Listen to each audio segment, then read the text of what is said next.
سال بھی آنے والا ہے۔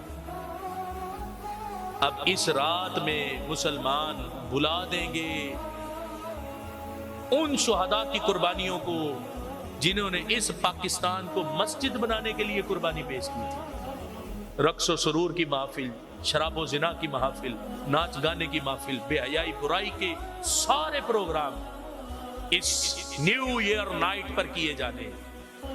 اور نیو ایئر نائٹ پر تو لوگ دبئی جاتے ہیں، لوگ دوسرے ملکوں میں جاتے ہیں، کیا ہے وہاں پر؟ بے حیائی کے بازار دیکھنا، بے حیائی کو دیکھنا ہے۔ کاش ایسا ہوتا کہ امت مسلمہ اجتماعی طور پر نوافل پڑھ کے رب کی بارگاہ میں شکر گزار ہو جاتی۔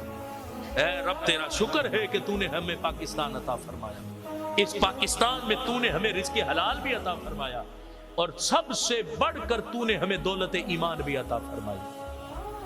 لیکن ہم رب کے انعام و اکرام کا شکر کرنے کی بجائے زوال کے اسباب کی تیاری کر رہے ہوتے۔ اس نیو ایئر نائٹ کے نام پر خدا را اپنا ایمان بچائیں۔